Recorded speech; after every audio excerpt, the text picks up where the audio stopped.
Buenas tardes, jóvenes. Espero que se encuentren muy bien. A solicitud de ustedes, por tener señalado un examen para el día martes, se está efectuando de esta manera. Voy a tratar de ser breve para que el video no esté tan cargado y podamos subirlo a plataforma. Vamos a iniciar el día de hoy con el delito de malversación, el cual se encuentra contenido en el artículo 447 del Código Penal. Algo interesante de este delito es que es uno de los que ya inmediatamente nosotros asociamos con el tema de la función pública. El mismo reza de la siguiente manera: comete el delito de malversación el funcionario o empleado público que diere a los caudales, efectos o bienes que administren una aplicación o uso diferente de aquella a la que estuvieron destinados. El responsable de este delito será sancionado con prisión de 2 a 6 años y multa de 20,000 a 50,000 quetzales. Si como consecuencia de este delito se ocasiona daño o entorpecimiento del servicio, la pena se aumentará en una tercera parte. Si los caudales afectados o efectos o bienes estuviesen destinados a fines asistenciales o programas de apoyo social, la pena se aumentará en 2/3 partes. Bueno, interesante acá, ¿qué es lo que podemos verificar? El bien jurídico tutelado no es solamente la administración pública, sino también la confianza que el pueblo o los administrados tienen sobre estas actuaciones en cuanto al caudal que efectivamente le corresponde al Estado, el funcionamiento de todos, territorio, población, poder, etc. Ya saben, sujeto activo pues es el funcionario o empleado público que los administra. La conducta típica per se es dar a los fondos, efectos o bienes administrados un uso distinto al que tenían designado. Si es que miren, por ejemplo, en las instituciones públicas tenemos ciertos programas para final de cada año en donde se indica con respecto al presupuesto cuánto dinero se necesita y para qué. Entonces, una diferencia entre este tipo penal y los peculados que vimos en la clase pasada es que en los peculados se hace para sí mismo, en cambio acá es darles un uso distinto. Se están tomando, pero no para nosotros, sino desviándolos de alguna manera. ¿Se han dado situaciones así? Definitivamente en Guatemala aún más, ustedes pueden encontrar muchísimas noticias al respecto. Ojo, que hay 2 párrafos que regulan presupuestos distintos, los cuales poseen agravantes específicas para ese tipo penal, indicando de manera expresa cuánto va a aumentar la pena. Incumplimiento de pago, artículo 448. El funcionario o empleado público que teniendo fondos expeditos, es decir, los tiene ya cuenta con ellos ahí, puede disponer inmediatamente de los mismos, demorar injustificadamente, ojo, porque puede haber justificación, un pago ordinario u ordenare por autoridad competente u ordenada por autoridad competente, será sancionado con multa de 100 a 1,000 quetzales. Recordemos acá el tema de las penas cuando tenemos montos muy bajos y la aplicación del decreto mencionado. Igual sanción se impondrá al funcionario o empleado público que legalmente requerido rehusar hacer entrega de dinero o efectos depositados o puestos bajo su custodia o administración. Se recuerdan que con respecto a otros tipos penales contra la administración pública, como el delito de desobediencia, y que inclusive vimos en clase expedientes físicos reales, algunos alcaldes han sido acusados por parte de la Fiscalía Especializada contra Funcionarios Públicos por la supuesta comisión del delito de desobediencia y han sido traídos acá para verificar si es o no accesible la petición de levantar esta figura del antejuicio que también hemos venido estudiando durante la clase. Y que algunos de ellos han demostrado, por ejemplo, que ellos sí ya reinstalaron a los trabajadores en un caso de tema laboral, pero que no han podido hacer efectivo el pago de los salarios caídos al cual fueron condenados por parte de los jueces laborales, porque no pueden disponer de los fondos públicos que ya tienen una asignación presupuestaria expresamente consentida y aprobada por las autoridades.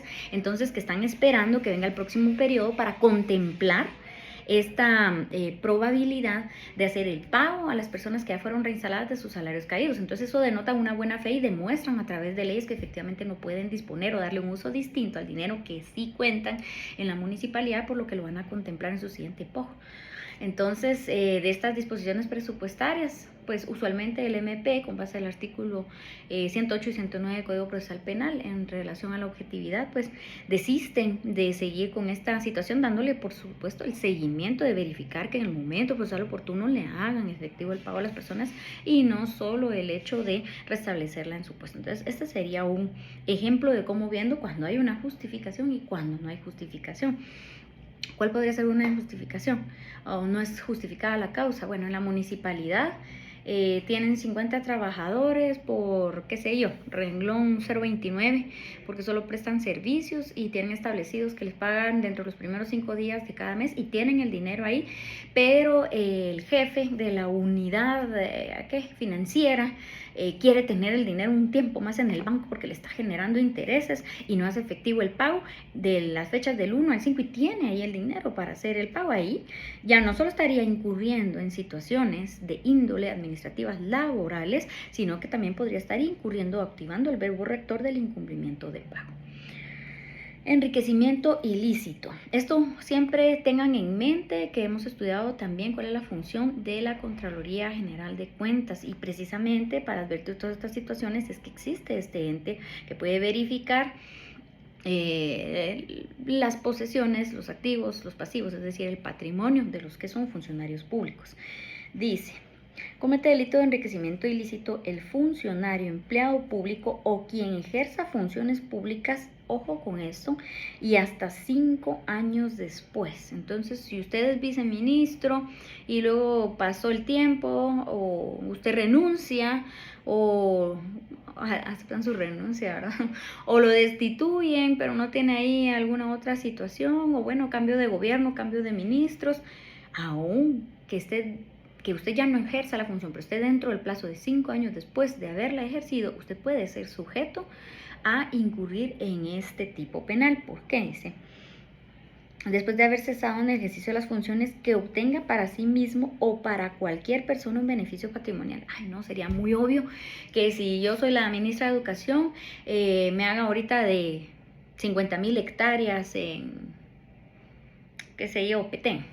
O sea, sospechoso, ¿verdad? Porque obviamente por bien remunerado que esté, tampoco es para tener esas capacidades adquisitivas. Entonces, para que no sea sospechoso, lo voy a poner a nombre de mis hijas menores.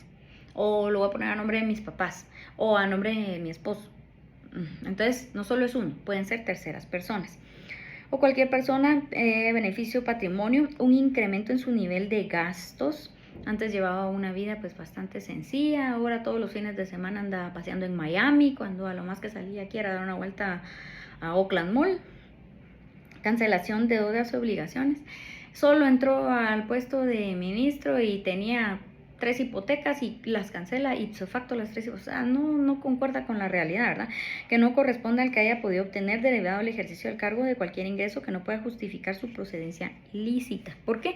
Porque puede que sea ministro, pero también era dueño de una línea de restaurantes. Bueno, ahí podría él sustentar ya con sus documentos que tiene otros ingresos y que quizá gana hasta mejor con los restaurantes que con la función pública, y que con eso él ha podido cumplir con esas deudas que poseía anteriormente. El responsable de ese delito será sancionado con pena de prisión de 5 a 10 años, multa de 50,000 a 500,000 quetzales e inhabilitación especial. Esa inhabilitación especial es un tipo de pena accesoria en donde ya no va a poder ejercer de esa manera. Enriquecimiento ilícito de particulares. Ojo, interesante, porque recordemos que habíamos estado viendo en las primeras clases delitos cometidos por los particulares y luego ya nos venimos con todos los delitos cometidos por funcionarios. Acá hay uno de particular implícito, pero está relacionado. Yo les pregunto a ustedes, ¿qué particular podría incurrir en este delito? Si dice: comete el delito de enriquecimiento ilícito de particulares quien sin ser funcionario o empleado público administre, ejecute o maneje recursos públicos o bienes del Estado. ¿Cómo jocotes una persona que no es servidor ni funcionario público va a administrar o ejecutar bienes del Estado? Fácil. Hay otras figuras como los contratistas. Los contratistas no son servidores ni funcionarios públicos, pero sí pueden recibir del Estado ciertas situaciones para que las ejecuten o las lleven a cabo. Entonces, ellos, si empiezan a enriquecerse de una manera pues sospechosa, podrían estar activando el verbo rector de este tipo penal. Vámonos al tema del testaferro en el artículo 448 cuarter. Comete delito de testaferro la persona individual o jurídica, pueden ser sociedades, que prestaren su nombre o razón social para colaborar en la comisión de cualquiera de los delitos contemplados en el título 13 de este código. El responsable de este delito será sancionado con pena de prisión de 5 a 10 años y multa de 50,000 a 500,000 quetzales. Testaferros, bueno, esto se da también entre particulares, pero ahorita lo estamos viendo desde el enfoque del funcionario público. Hay muchísimos ejemplos, si ustedes lo colocan en Google les va a salir, por ejemplo, desde la banda Artopacio, que fue una banda antigua que operaba con personas o servidores públicos desde el registro de la propiedad, notarios, firmas de abogados y otra situación, para mí era puro crimen organizado, en donde lo que hacían era pues documentos falsos, ¿verdad? Colocar ahí firmas, hacer transacciones, transferencias, transmitían la propiedad de maneras irregulares y lo registraban en el registro hasta que, bueno, el Ministerio Público llevó a cabo pues su investigación y los juicios respectivos para capturar a un buen número de personas que tenían parte dentro de esta situación. Otro ejemplo muchísimo más reciente sería que pueden encontrar ustedes en prensa libre, como el tema del edificio del Ministerio Público en tiempos de la exfiscal Telma Aldana. De hecho, pude tener yo un poco de contacto con ese expediente en Torre de Tribunales, pero era un poco extraño el caso porque el Ministerio Público estaba un poquito perdido ahí. Recuerdo que me solicitaron una mesa técnica. Imagínense ustedes, estamos dentro del proceso penal y ellos querían una mesa técnica para hablar con las personas porque las personas estaban dispuestas a aceptar los cargos y someterse al procedimiento especial de aceptación de cargos, pero el Ministerio Público quería solicitarles los 35 millones, cosa que también ya va fuera de lo normal. Si la persona prestó el nombre, no es que realmente tuviera la capacidad económica, sino que fue para que la transacción quedara como oculta, ¿verdad? Es cuando una tercera persona, física o jurídica, brinda su nombre o razón social para hacer una transacción ahí, un negocio. Entonces, ejemplos hay muchos. Vamos a ver, vamos ahora con las negociaciones ilícitas. Tenemos la concusión. Este tenía antes 2 párrafos, pero el segundo quedó sin vigencia, fue suprimido por el artículo 34 del decreto 31/2012 de la ley contra la corrupción. Entonces tenemos solo el primer presupuesto, que es el funcionario o empleado público que directa o indirectamente o por pactos simulados se interesara en cualquier contrato u operación en que intervenga por razón de su cargo. Esta disposición es aplicable a los árbitros, peritos, contadores, tutores, albaceas y síndicos con respecto a las funciones que desempeñan. Ojo, ¿cómo expande esto en cuanto al tema de los sujetos activos? Ya hace 2 clases aproximadamente tuvimos una explicación y se les subió también material para que ustedes tuvieran clara cuál era la función del perito, ya hablamos hasta de la ley de INASIF, y cuál era la función del árbitro, que ahí ustedes inclusive pues tenían más conocimiento. Vimos ahí también que algunos de sus compañeritos están ya involucrándose en temas de MUD, etcétera. Pero acá no se limita solo a árbitros y peritos, que ya los conocemos y sabemos sus funciones. Aquí dice también, ojo, contadores. O sea, aquí el tipo penal está expandiéndose y le da la calidad casi de servidor o funcionario público para aplicar este tipo penal a los contadores. Y no solo se quedan temas financieros, puede abarcar también aspectos de otra índole, como sería el derecho civil, con respecto a las figuras de tutores, albaceas y síndicos. Los síndicos conforman parte de las municipalidades. Los tutores, ustedes ya saben, son las personas encargadas cuando alguien no está ejerciendo per se la patria potestad, y los albaceas, que son los nombrados o encargados para administrar la mortuaria. Nos vamos entonces al tema de tráfico de influencias. Este, creo yo, de forma coloquial, ustedes lo tienen bastante bien entendido. Comete el delito de tráfico de influencias la persona que por sí misma o por interpósita persona, es decir, por tercero, o actuando como intermediaria, influía en un funcionario o empleado público, prevaleciéndose de ello, de su jerarquía, posición, amistad, y miren qué gran puerta abierta dejaron los legisladores acá, o cualquier otro vínculo personal. ¿Cuál podría ser otro vínculo personal? Relaciones laborales, por ejemplo, ¿verdad? Yo quiero quedar bien con mi jefe inmediato superior y soy la de recursos humanos y tengo aquí, estoy calificando los currículum vitae y ya fueron las entrevistas para los candidatos a un puesto de una gerencia, y cumplía con todos los requisitos y tenía todas las habilidades que a mí me gustaban, pero para quedar bien con mi jefe voy a contratar a su sobrino aunque sea mediocre. Ya saben, tráfico de influencias, cualquier vínculo, no solo amistad o situación de jerarquía. Vamos a ver, el responsable de este delito será sancionado con prisión de 2 a 6 años e inhabilitación especial, siempre una pena mixta con pena de prisión que es bastante baja. Ustedes imagínense, si quedan 2 años hasta le pueden aplicar una suspensión condicional de la persecución penal y quedar totalmente libre. Terrible, pero como decía mi profesor, derecho penal, echa la ley, echa la trampa. Piensan en ellos mismos cuando están verificando la legislación. Si el funcionario empleado público que esté conociendo deba conocer o resolver el asunto es un funcionario empleado de la Administración de Justicia, se impondrá el doble de la pena. Ojo, ¿cuánto le doblan acá? Temas de justicia, es decir, organismo judicial directamente. Bueno, vamos con el fraude. Comete delito de fraude en la administración pública el funcionario empleado público quien ejerza función pública o quien, con ocasión de una o más contratos en el Estado de ejecución de obras o servicios, intervenga en cualquier fase del proceso de licitación, cotización, adquisición, compra, concesión, subasta, liquidación, procesada directamente o por medio de la unidad ejecutora o usare cualquier otro artificio de fraude al Estado, el responsable de este delito será sancionado con prisión de 5 a 10 años e inhabilitación especial. Si la operación en la que interviene estuviese relacionada o destinada a fines de asistencia o programas de apoyo, la pena será aumentada a 2/3 partes. Ya saben, aquí hay una agravante específica para el tipo penal e indicando expresamente cuánto se va a aumentar.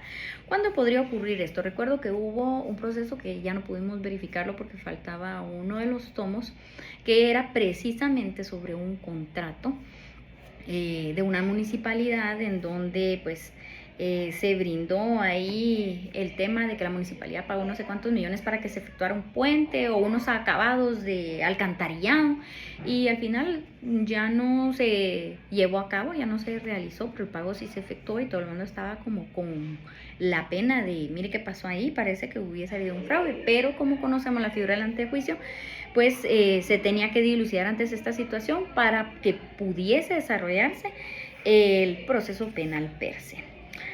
Cobro ilegal de comisiones. Comete delito de cobro ilegal de comisiones el funcionario de empleo público que solicite, gestione o reciba de manera directa. No me gusta mucho que hayan dejado directa porque puede ser indirectamente también que lo reciban, ¿verdad? Comisión, retribución económica, pago, promesa o cualquier otro tipo de beneficio para que se realice o adjudique o por sí o por terceros persona contrato de cualquier índole u obra pública. Entonces ya saben ustedes, aquello de favorecer a una persona. Aquí tienen que tener mucho cuidado al momento de la tipificación, porque dependiendo de cómo ustedes construyan su hipótesis acusatoria, también la contraparte puede construir su hipótesis de defensa y adecuar qué delito quedaría mejor, porque a veces hay hechos en todo esto, aunque son bien específicos en cuanto a actuaciones, que, por ejemplo, podría ser cobro ilegal de comisiones, cuando dicen, no, mira, vas a quedar, pero de los 55,000 millones que te van a pagar, quiero el 10%, o va, pues en el 5% te lo dejo solo porque, pero ahí, o podría haber un concurso desde temas de fraude, tráfico de influencias, o bien podrían ver ustedes cómo lo tipifican mejor y si cabe en esos delitos anteriormente mencionados o efectivamente en el cobro ilegal de comisiones, aunque aquí debemos entender bien cuál es la naturaleza de comisión. Es una ganancia por haber beneficiado o colaborado o coadyuvado con alguna situación.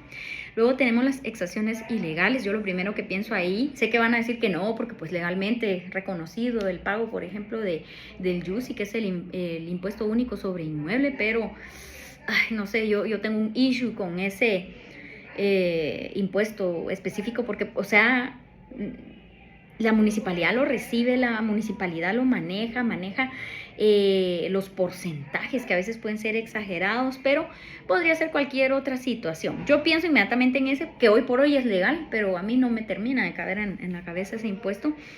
Y dice el artículo 451 sobre exacciones ilegales. Comete delito de exacciones ilegales el funcionario o empleado público que exigiere impuesto, contribución, tasa o arbitrio ilegal o mayor de lo que corresponda. El responsable de este delito será sancionado con prisión de 1 a 3 años, multa de 5,000 a 25,000 quetzales e inhabilitación especial.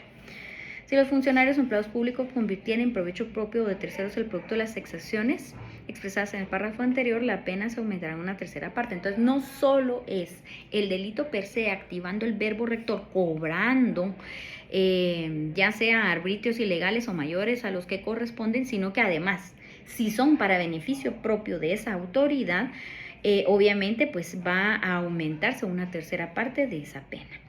Luego tenemos el cobro indebido, que indica comete el delito de cobro indebido el funcionario o empleado público que autorice recibos o comprovantes ficticios, alterados o injustificados, o quien los cobrare. El responsable de este delito será sancionado con prisión de 1 a 3 años de multa o de 5,000 a 25,000 quetzales en inhabilitación especial. Entonces, ¿qué tal? Qué sé yo, que se contempló dentro de la POG, actividades para que los servidores públicos pudiesen socializar y festejar sus fiestas, pero viene el jefe superior, el máximo en la escala jerárquica, dice no vamos a estar gastando en eso. Sin embargo, para poder justificar que se ejecutó parte de ese presupuesto, miren dónde compran facturas. Antes yo escuchaba mucho sobre la compra de facturas, actualmente no sé si se sigue dando. Es muy posible que sí, pero compren facturas, que compramos, qué sé yo, 500 canastas navideñas y que, esto sí me sonó un caso específico acá, creo que del gobierno de Jimmy Morales, y que fuimos a comer a tal restaurante. Y en realidad esos gastos no se hicieron, solo pagan, qué sé yo, el impuesto de esas facturas y entonces obviamente no solo aquellas personas que generaron las facturas pues están llevándolo a cabo, sino el funcionario público que también ha solicitado que se efectúen, que se emitan o inclusive que ellos mismos las verifiquen, qué sé yo, con los pagos de gasolina. Ahí coloque que sí, que yo tanto de gasolina y nada, ¿verdad? Se está quedando con el dinero.